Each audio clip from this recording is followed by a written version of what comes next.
Imagine a scenario where on the next general election it was brought into law that manifestos have to have to come into law.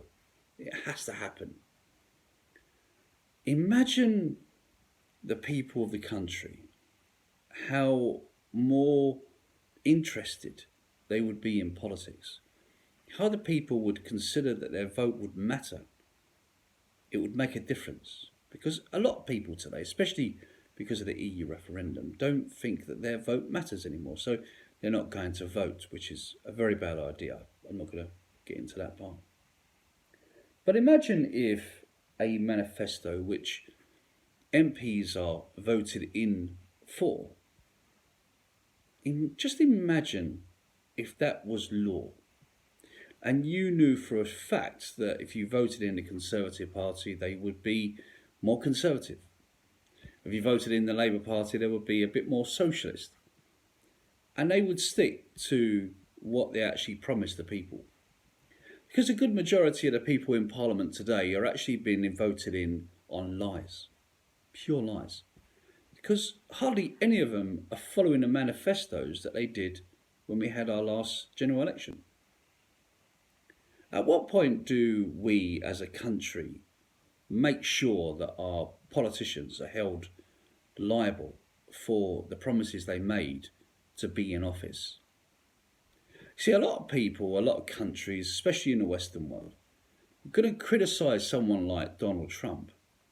But if you look at it sensibly, he made a lot of promises before the 2016 election, and he's fulfilling those promises. The economy, jobs, etc. The border control. And people seem to have an issue because he's actually fulfilling his promises to the American people. And more people are coming towards Donald Trump, which I think is perfect.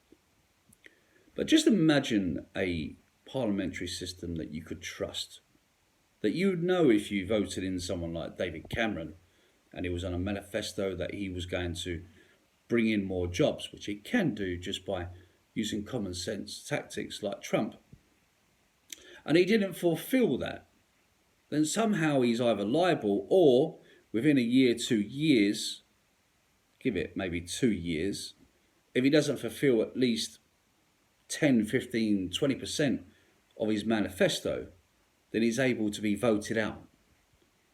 You see my point?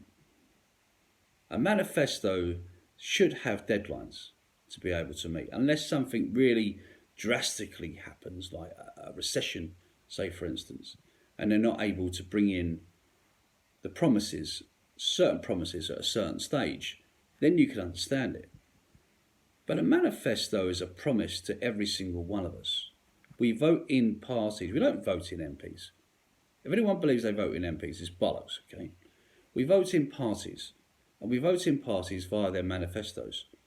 Now, can you remember the last time that you voted in a party due to their manifesto and they actually completed every single one of those tasks? Because I can't. We can still keep the parliamentary system. We need to get rid of the House of Lords. We can keep the parliamentary system, but those MPs need to be held liable. And if they don't fulfil what they said they were going to do, then the people should have a right to vote them out. What do you think? Let me know.